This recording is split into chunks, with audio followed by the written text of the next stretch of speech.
What happens if a sewage treatment plant is overloaded? Okay. I think the most important thing to say here first is that all wastewater treatment systems are designed with some sort of safety factor in place. When I say safety factor, they are designed to receive a certain amount of flow for the required size, and then they kind of have a buffer built into them. So if you were to have an additional load for a short period of time, the system should be able to support that for a set period of time. If you were to have overloading for a slightly longer period beyond what the buffer can handle, the immediate problem you would see, I suppose, is potentially smells from the system. You'd also be looking at, affecting the treatment performance.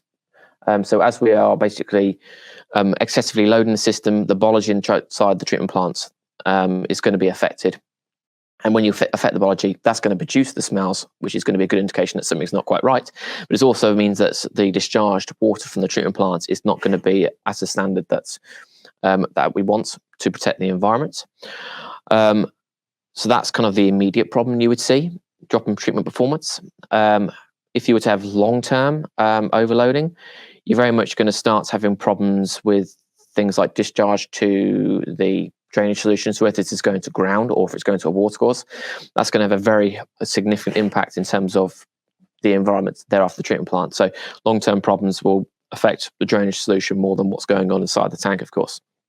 And when we start talking about things outside of the treatment plant, the watercourse and the drainage field, that's going to have quite an impact in terms of costs as well, in terms of for the homeowner to repair it. You could also get some sort of penalty fine if you're discharging into a watercourse and you're picked up saying, hang on a minute, your system's not doing what it's supposed to be doing.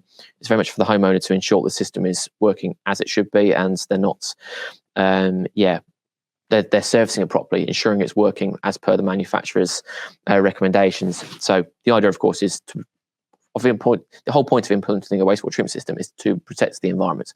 If the treatment plant can't do that because it's overloaded, then there's going to be, of course, implications of that. So really, in terms of the important real note to take away from this, in the first instance, just make sure the system is sized correctly in the first instance.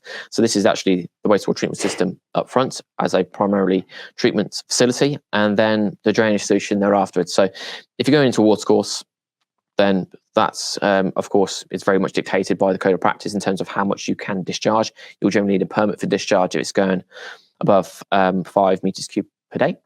But if you're going to ground, of course, just making sure that you test the soil porosity correctly, the percolation rate, to ensure that the water is going to disperse into the ground at a controlled rate. So it's going to be treated correctly.